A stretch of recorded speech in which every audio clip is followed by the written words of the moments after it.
It's a group of 22 associations of education, with all the big ones, all the big players like Australian Council of Education Leaders and the Early Childhood people. And we're trying to actually get into the space as a group. We're trying to sort of leverage all of the members and all of the people. So it's about a 4-year-old organisation. We are getting the ears of lots of groups. And if there's anybody from the Gonski Institute or any connection with them, we'd love to have some dialogue with them in that group. It's kind of a way to get into the space, a bit like what Janet was talking about. This is not my main gig, if you want to say. It's not what I do, phonics, but it's actually been a really, really good thing for me to get across this field. And I hope I can do the best for you today in that. It says assessing phonics in your thing. I made it assessing phonic knowledge.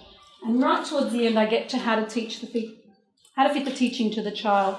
I'm going to take you through a couple of assessment items, and I assume this is the ones that people were hoping I would talk about when they invited me to do this. And it's almost like I got Janet sort of in the background and said, could you paint that giant landscape for me so I can then go in at one little space? I'm not sure if you took on board everything she was saying, because I'm in the university sector and we can see that so clearly, and we've got it playing out right in front of our faces here. And I think I won't say any of that today because I'm in this context, but you'll be able to see what's unsaid. And if need be, I will say it. The other thing is, I'm not sure of the technical knowledge of the group, so if you get to a point where you say, oh, you've gone off and I don't actually know that bit of the technical knowledge, I've got some slides where I can go off and talk about that. I'm making an assumption that we've all got a fairly high level of graphophonic knowledge. So there's some seats further down, if you're all right. So this is what I'm going to try to do, and please let me know in the back if you lose my voice. Just put your hand up if you can't hear. So I'm going to talk a little bit, an introduction, and unfortunately I'm going to do one of the strategies that Janet just did as well, because that's the kind of, when you've been in the field, I've been 30 years in initial teacher education, and I suppose 40 years or more as a teacher of early literacy. So you have to do the kind of historical reflective thing. So I'll do that for a moment. Then I've got a theoretical framework for us, and it fits perfectly with what Janet was talking about.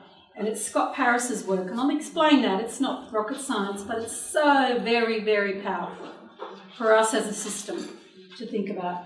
And then I'm going to talk about what I think are the controversial things that people wanted me to talk about today. I've called them somewhat controversial ways of assessing phonics knowledge. One is the UK phonics screener that you will have heard about in the media, Birmingham, sorry. I do it all the time. Senator Birmingham talks about in the media. It's gone quiet, and I've got a lot of history around that. And then I've actually gone into the National Literacy Learning Progressions for a number of reasons, mainly to prepare teachers, but also to work on some other projects. So I'm going to look at those two as ways of assessing phonic knowledge. I've got a bit of workshop material where not that this is a very good workshopping space, but where you can talk to your friend and things. And then I will talk about the good, the bad and the ugly. And last night, in the middle of the night, as you wake up in the night before, I thought, what's ugly in this? And I was thinking, well, maybe it's my green dress or something. So let's see how we go. Okay, this is what I wanted to point out, and Janet did this beautifully for us today. The research literature in early literacy instruction, which is our field, that's us, that's who we are, is heading for its 70th birthday. So it's actually a really established field. Why we get pushed around by policy and politicians, I don't know, because we've got a massive, massive field. And you know, Janet showed us those documents today. That's where the field is embedded. Here are two quotes. So she used a Murray Clay quote before. I've got these two.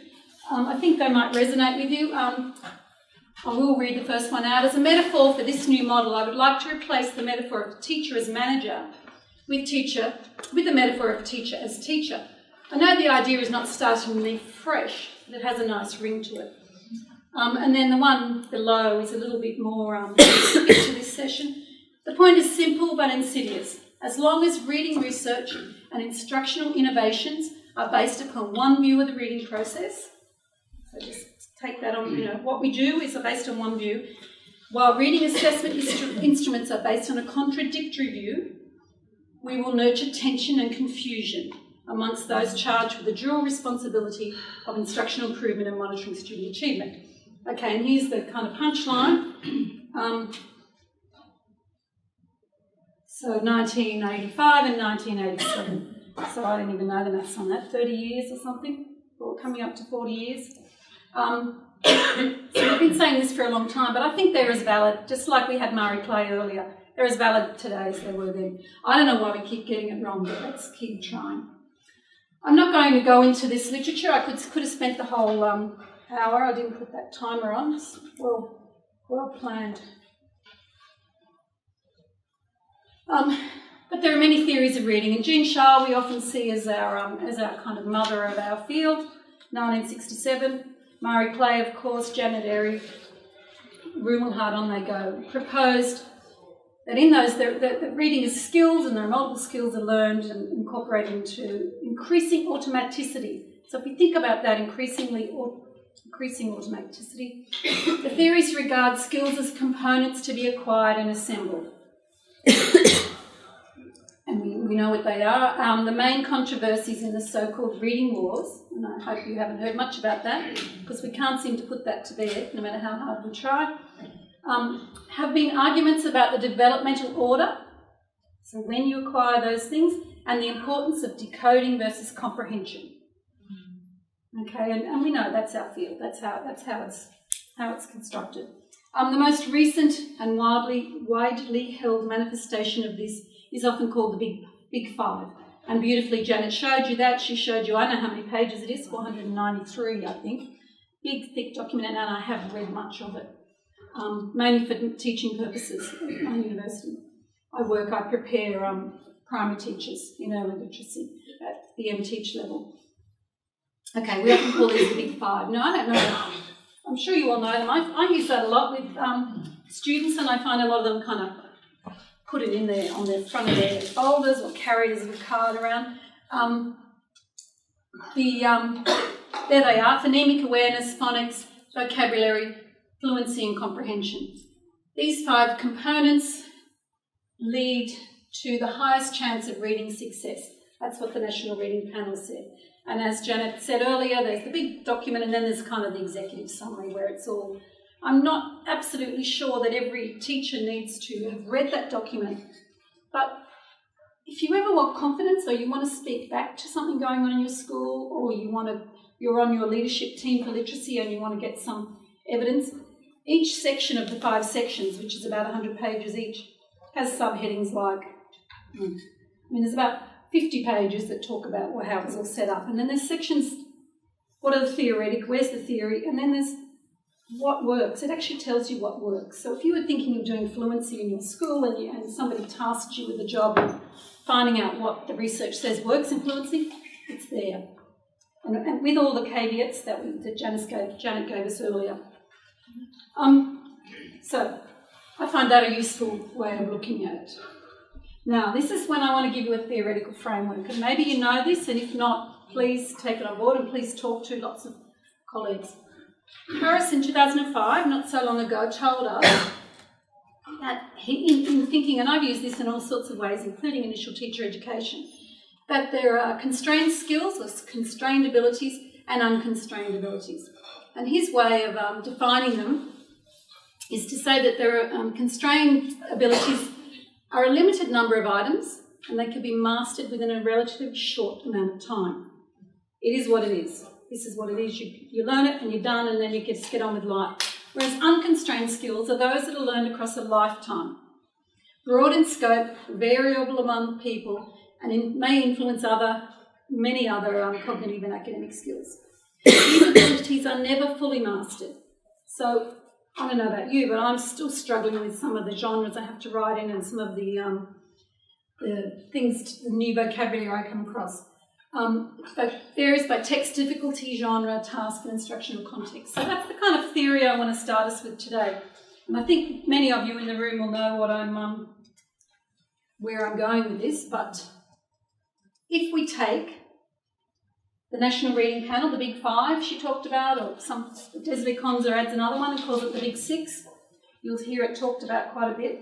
So I've put this together using Paris's Constrained and Unconstrained and the Reading Panel, and I put Marie Clay's concepts about print in there as well, just because I think that most people know that if they're in early literacy. So, according to this, these things in here, the constrained skills, are the ones, do you remember what he said back there? Limited number of items, and this can be mastered within a relatively short time frame. Whereas this one over here might take us the rest of our life. I hope so. I hope we're still learning new vocabulary. In fact, I heard one Janet used it just then. I've only ever seen it written. And I can't remember it, but I thought that's the first time I've heard that was proscience or something like that. First time I've heard it spoken. So that's a good thing, because I know the word, but I haven't heard it and I haven't heard it in a sense. So that's good, even at my grand old age. So is everybody... so what I'm going to talk about here is this graphophonic relationships, and I suppose later knowledge. I prefer to talk about the alphabetic principle. I'm not that comfortable with phonics or phonic knowledge. The alphabetic principle's got a kind of broader embrace. And in fact, I will take a moment to announce or to tell you that Peter is publishing our last book for this year, which is edited by myself and another colleague, Susan Fees. We're publishing a book called The Alphabetic Principle, Mapping the Landscape or something like that. We're actually going to look at the way everybody's dealt with this topic in a long period of times and across all the camps. So if you are a member of Peter, that comes with your membership, or you can buy it. If people are interested in schools, we can do deals with the book and deals with professional learning that goes with the book and all of those things. And you'll notice, I feel this is terrible, but Wendy, my general manager, is out there with some of our books. And we were very thrilled when Ian this morning put some of them up. So that's our framework. People have played with that framework. This is Doherty style. She put some more things on it. At highly constrained, she's actually got writing your name. Okay, you've got to learn it. It takes a while, but then you've got it. Learning the alphabet. You know, your high frequency or your Dolch words or something like that. Phonics is in the middle. I don't know, and I've got to point out, I've got Noella in the audience, and I'm sure Noella's wanting to say 1,000 things right now because people want to move those things in different places. But this is what Stahl says. So we've got phonics here. Phonological awareness, most interestingly, even though in the Big Five it comes first, here it's coming quite along this way. And I'm thinking that could be, and there is work about this with learning foreign languages, okay, or bilingual kids. There's a whole lot of development. Puts phonological awareness. Oral reading and fluency, we never quite get it right. And vocabulary and comprehension. So that's our framework. Now, unfortunately, and maybe I will say some of this now, the kind of testing that's big and able to be done and able to be marked and done across giant cohorts is often at this end. Okay? We have NAPLAN having a bit of a go at this, but I don't think they've got it quite right. But, you know, they're having a go. This is the stuff. And interesting now, I like the fact that she finished with dyslexia this morning. Often we have all of those kinds of tests way at this end, which make major decisions about kids' learning and life, way in that constrained skill, with their validity in them. So do you like that as a theoretical framework? I think it's a really nice way to speak back to all sorts of things going on around us. Okay, so now I'm going to get to the core of the argument, what this is really about in terms of phonic knowledge. So Paris again, he says, if you take that on board, that last slide, if you take it on board, there are fundamental differences in the developmental trajectories of reading skills. There are different times of skill onset. Gosh, I'm sure I don't have to tell you that. You guys are more expert in that than I am with all the kids you meet all the time.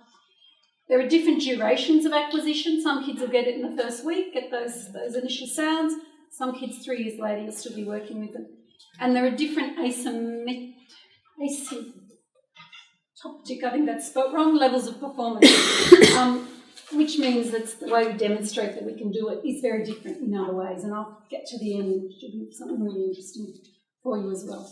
So if we take on board that constrained and unconstrained, we've also got this thing going on, which means some can be learned quickly and mastered entirely. Harris warns that conceptualising these as enduring individual difference variables can lead to spurious claims about early reading skills. Okay, so if we say, oh, doesn't know his sounds, it kind of shuts down a whole lot of opportunities for that child. Are we right? Yep. Okay. So I just want to get some terminology sorted out, and I will go through these, but I won't go in any great length. Systematic phonics instruction. Now, I love this. This is what it is. This is our business. You know, when everybody says, I don't know which one to say I do because I don't want to offend somebody in the room. We all do systematic phonics instruction. All it means, it's instruction that's systematic. It may mean that I do the sound A for a week, or it may mean that I do vowels in this order, or it may mean that I do all of my double vowel sounds at the same time. But I've got a system. I've thought about it and I've planned it. It's not incidental. Now, that's good, I would hope. Most of our teaching is systematic. We teach maths in a certain system. It does not have to be a commercial program, and I mean, I don't particularly want to go into that space, but I will later on. I have to go there in a way. It does not have to have a commercial program or a set of materials. It means exactly what it says. There's some system.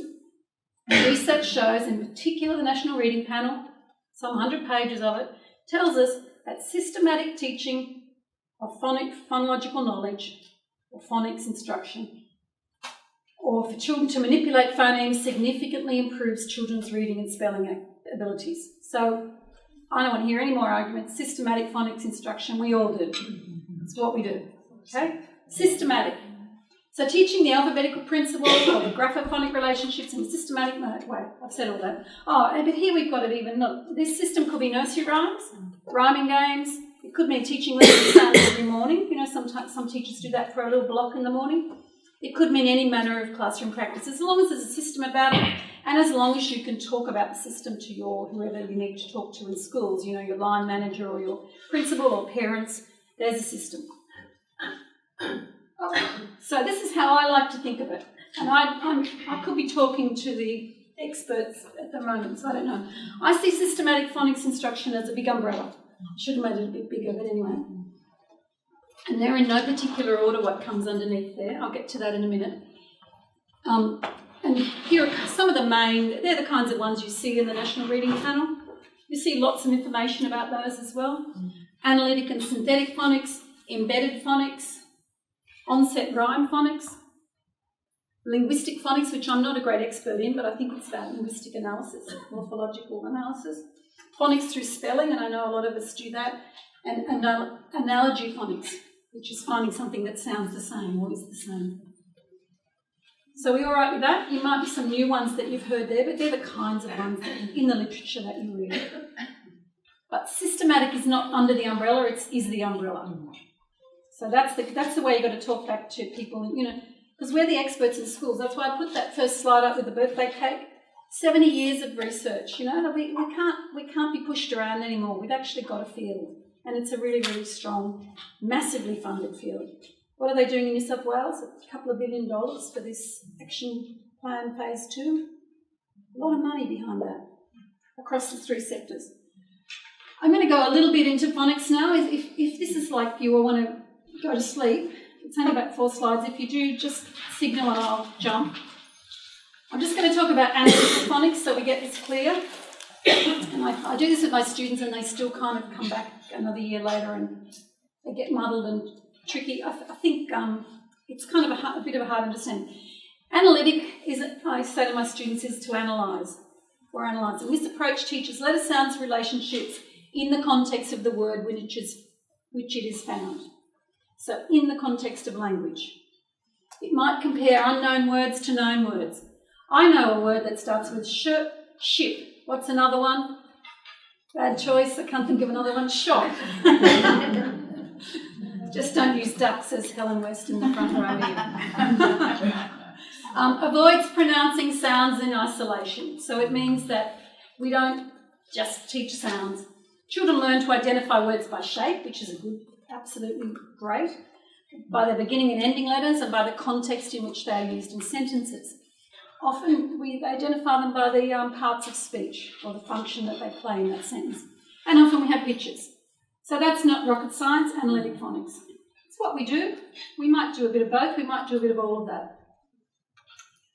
If we teach it, we're going to start at the whole word level. We're going to probably do some flashcards or sight words. I don't want to put any, I think we're at a different stage in teaching reading now. We used to kind of see a bit of classroom practice and say, oh, that person's there, that's their theoretical perspective, and that's not the right one. That's not the one we should be doing. I think we've got to let all that go because that feeds the political machinery. We've just got to say, we've got to feel, I've got systematic phonics going on, and I use all these kinds of things. Here's my umbrella. Here's the kinds of things I do under it. Words with similar sounds together, either as initial, students are often shown a series of alliterative pictures. You know the practice. Let's start with that first sound. Sometimes we do the 26 initial letters, and then we might do medial and final. We might do blend, consonant blends, final consonant blends, vowel and consonant digraphs. The silent E, I just copied this off from somebody's work. You probably know much more about it than me.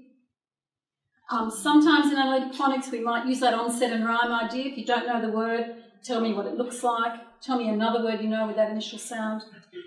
And we might teach like the ot family, pot, rot and cot. Okay, we're done with that? Yep. So let's go to the other one now, synthetic phonics. Sometimes known as explicit phonics. So synthetic phonics kind of goes the other way around. Teaches letter-sound relationships by articulating the sound in isolation. So balls are bouncing, ants on the apple, that's all I know. But I can ask my friend to come up and demonstrate. Okay, so it's the sound we're interested in, and we might actually hold up the letter. And there are many, many commercial materials to help us do this kind of phonics teaching. And again, I'm not judging those again. Then the children learn how to blend those together, make them go together. And then they might even learn how to pull them back apart again. And this is generally taught when children are first introduced to reading. Often, and I don't want to feed into the kind of controversy here, often they're taught with little meaning, without access to books. Or if we do have access to books, they're often what we know as decodable books. And you'll be hearing about this at the moment, I'm sure, because of the national literacy progressions. Decodable books will be books with a word family. And I tell my students, and I love it, because although I teach at master's level, so they're in their late 20s, I say to them, let me just, in the Victorian times we taught reading with one-word sentences, but we couldn't do that, and it was I. The one I know off by heart is ox on ox. Go ox on.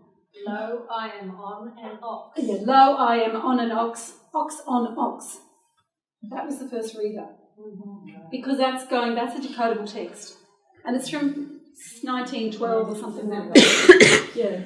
So let's beware decodable text, because that's as bad as they can get. And then we've got ham in the pan, put ham in the... And there are new ones. Okay. That sounds like a different That's the Arabic version. That's right. Okay. Sorry. Do you mind staying at this side of the screen? You're having trouble. No, just so I can see you with the camera. Yeah. Thank you. I'm kind of hiding a bit behind. Yeah, you're like behind the screen. So I don't need to go through that. First step, we teach the sounds, then we blend them together, and then we might take them apart or to produce familiar words. A lot of information, Kids are 5, aren't they? 5? 4? It's a lot of stuff, because I have a bit of trouble knowing what a consonant trigraph is compared to a vowel digraph. It kind of gives me a bit of trouble. I always look in a book, but that's because I can read. They can't. So, and all I want to do is be in the sandpit, is that right? Yep.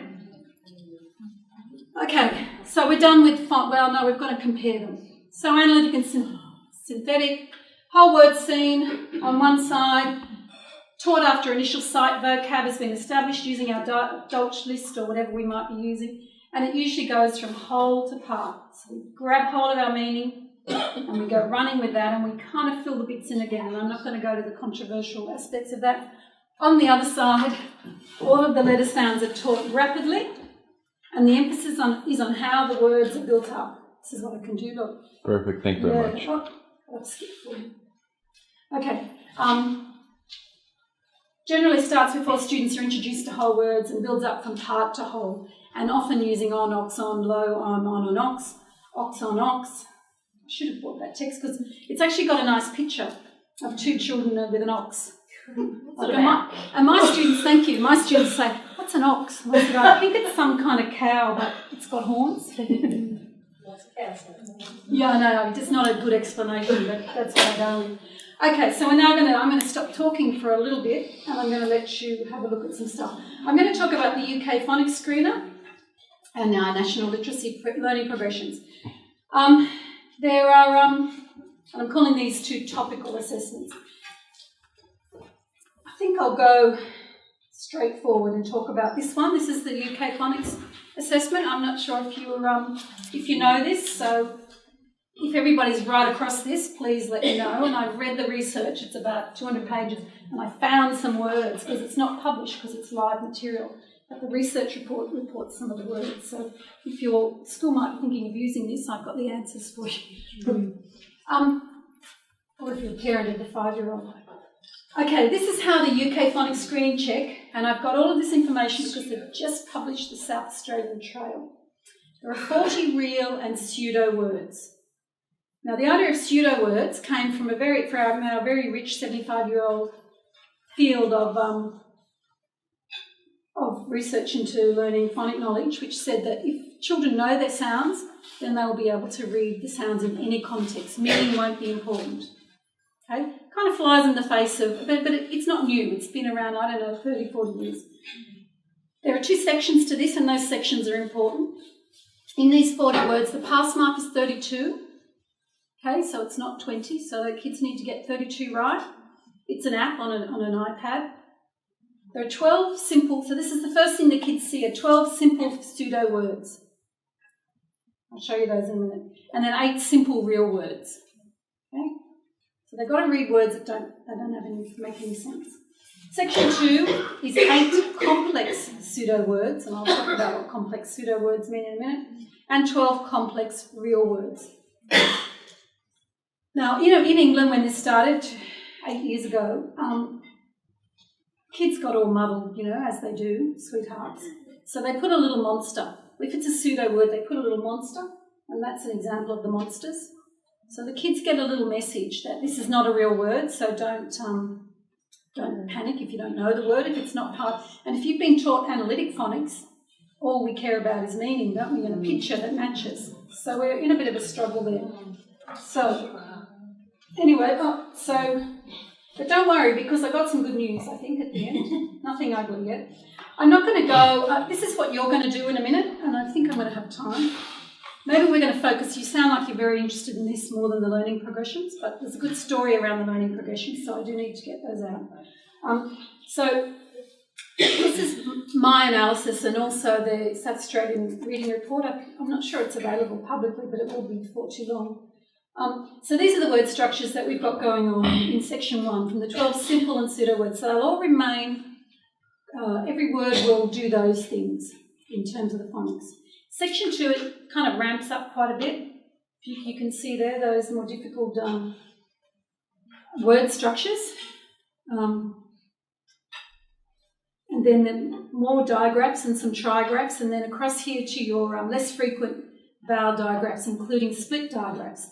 So this is all year 1, That's a lot of work, isn't it, those poor kids when they just want to be in the sandpit? And I'm not for one moment underestimating the work it is for you guys. That's your job.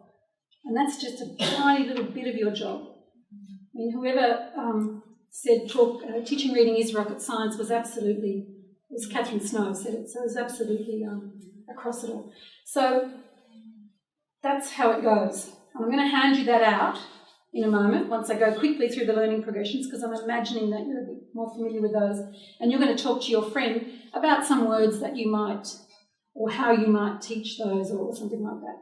And then the learning progressions. Now, I went to this This is kind of the graphic. Is that the graphic that represents the learning progressions to you guys? That makes sense. And so I'm only talking about this little section here, this little section, PKW. And I only did the phonics stuff. There's a lot of, I'm going to hand this out to you as well, if that's helpful. There's 3, 4, 5, 6, 7. So I'm not going to go through, but you can see the learning progressions doesn't give us the detail. I'll just flick back a bit. See the detail we've got over here. It doesn't give us the detail. It gives us, in PKW3, we've got at and cat, something like that. At and cat again. It doesn't give us any information here. Okay? Good, could be good, but if we're teaching towards learning progressions but being tested by the screener, then there's a mismatch between what you... And there's another analysis that I didn't present because it's too detailed, of the Australian curriculum as well. And we don't use that anymore anyway, we use our state curriculum, so that's not being done. But okay, here we go. I'm just going to... You can read all these, you'll have a copy in a minute. CVCE, CCVC, CVCC. Here's your consonants, so now we actually know what consonants, this is the learning progressions, and there are the vowels. No digraph vowels or whatever. PK6 takes you into those digraph vowels. Digraph, yeah. And then 7, we've got the what they call them, the R-controlled vowel combinations. I hadn't heard that before, but it makes a lot of sense. And here are the words. So, if you would like, there's enough for one of these. Okay, now here's the comparison. Now, interestingly enough, in the documentation from South Australia, because South Australia did this in August last year, they reported it to the Minister. South Australia trialled the UK phonics screener. They did it in August over 2 weeks, and I'll give you the details in a minute.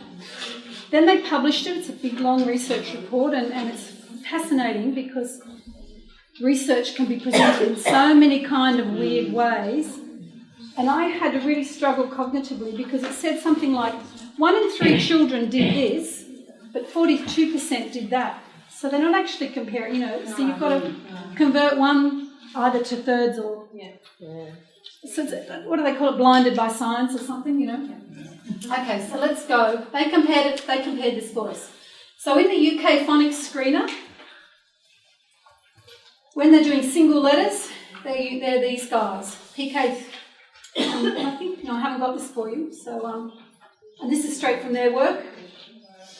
PK3 and PK4, consonant digraphs, the UK phonics screener gives us those. It's PK5. So does this help? This is helpful for you guys? Yep.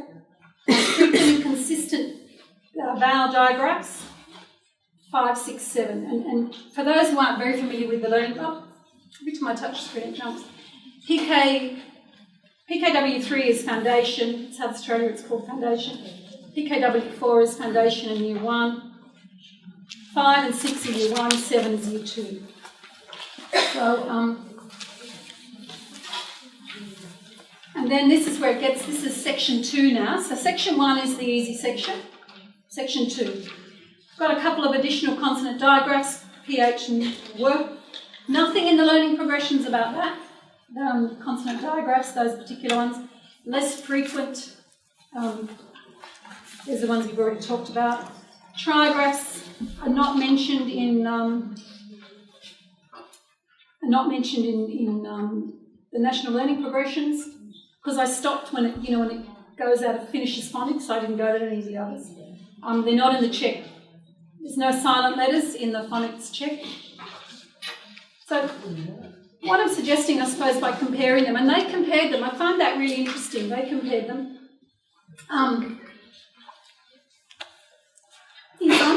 I think I'm suggesting, well, that we've got a pretty good instrument over here.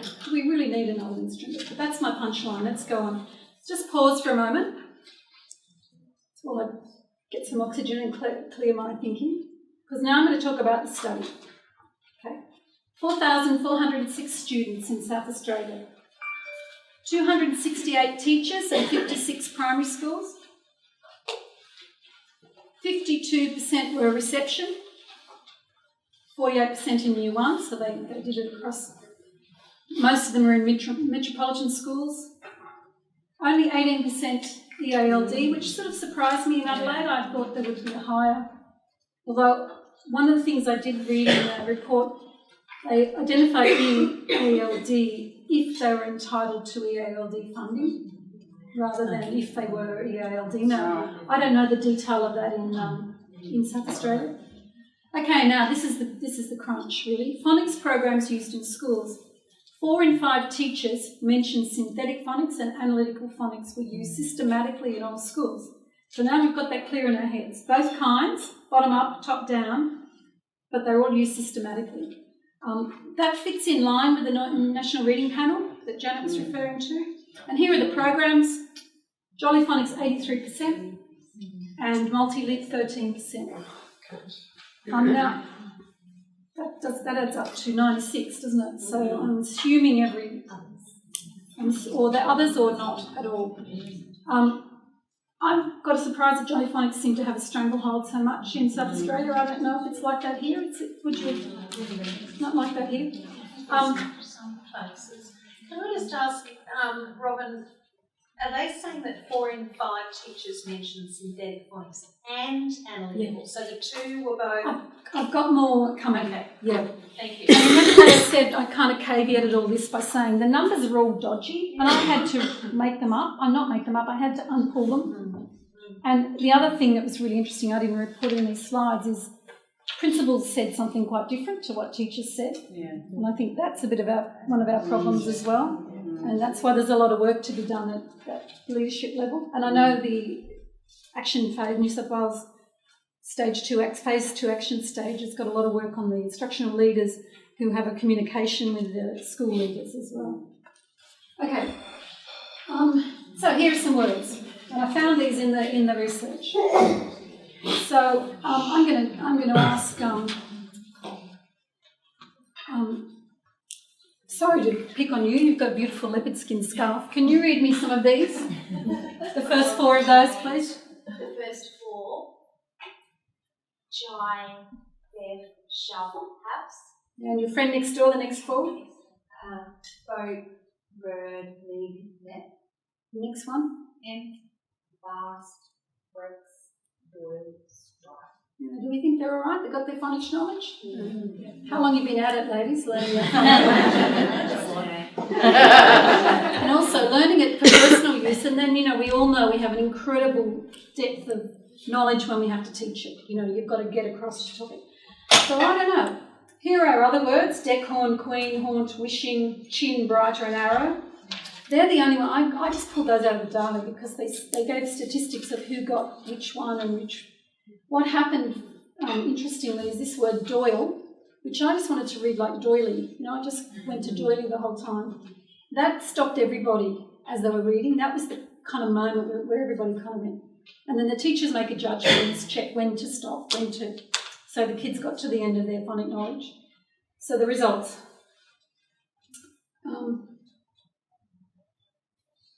Okay, here's the results here. I missed it. 3 out of 5 reception students stopped the test by word number 3. And again, I had to pull that out.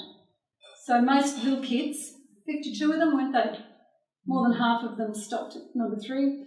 And at the other end, at the top end, 2 out of 10 Year 1 students read up to word 36. So really that's only 2 out of 10 passed, because remember the pass work's 32. Somebody told me 20. When it started in England, 22%. In England the first year, 22% passed. And I'll show you those statistics in a minute. So the person I was speaking to said that's kind of in line with what's happened here. We've got about 20%. And this is the interesting part. So it's just a matter of the teachers and kids getting used to what it is they have to teach and learn, and then our statistics will get right. Of course they do. So that's kind of the background. Could those low results just be the fault of the instrument? Like, if you're asking children to read pseudo words and they're used to reading for meaning, wouldn't that be sufficient? Because I've seen children doing a Year 3 NAP plan and they come up with those decontextualised words that are misspelled, and they're fluent readers and writers. It's the fact that it's a nonsense. Hang on, we haven't got much time, and I got that. Absolutely spot on. But if you, as a teacher, are alerted to the fact that you've got to teach nonsense words, I'm going to be teaching them if my principal's going to be on my case or whatever's going on. Yeah, and that's where we're going. And this is why Janet was so perfect. Here's the good news, some of the good news. Students reported enjoying the one-to-one time with teachers, and I love that. I love that because it's so cute that they had that time with the teacher for this special thing. You know, they obviously had to take them to the side of the room and somebody had the class. And the students liked the monsters. And I think that's even lovelier as well. Timing was a big issue. That means what time of year. Now, I'm sure all of you have gone there already and saying, gosh, I hope they're going to do this in November because my kids are nowhere going to be ready for it until at least November. So timing's an issue. Now this, I don't know whether you'll like this or not. For many teachers and school leaders, the check was an eye-opener and expressed surprise and disappointment with the results, especially those who presented as good readers. So like there was conversations. There's a lot of qualitative data to that study. I've just summarised a bit of it here. So teachers were saying, I'm really surprised Johnny did so bad. He's such a great reader and he only got 18. So that's another thing. I don't know what that means, but I've put it out there. Okay, now what they did do, because you charged me, Alan's in the room, I think, I was charged with talking about how to fit the teaching to the child. So if we did get the UK Phonics screener, this is what South Australia, I don't think it's very well done, but they did give us what to do. So they said there are 3 groups. We call them the fluent decoders, the developing decoders, and the struggling decoders. I'm going to give you this one, yeah. So the group 1, the fluent ones have read most of it through section 1 and section 2. Correctly respond to most words. So they would be the passers. And then it says, what do you do according to South Australia? Because the document's called Responding to the Results. Systematic approach to phonics in Year 2, as these students write. So then they're saying, you look at their writing. Common points, this is what we do anyway. Analysis of common errors will allow teachers to see the next teaching point. So in other words, if you've got fluent decoders, you can just, they're good, they're all right. Group 2, developing decoders, most of section 1, but didn't get into that section 2 where the CBC words got more complicated and where we got those digraphs and the split digraphs and things going on.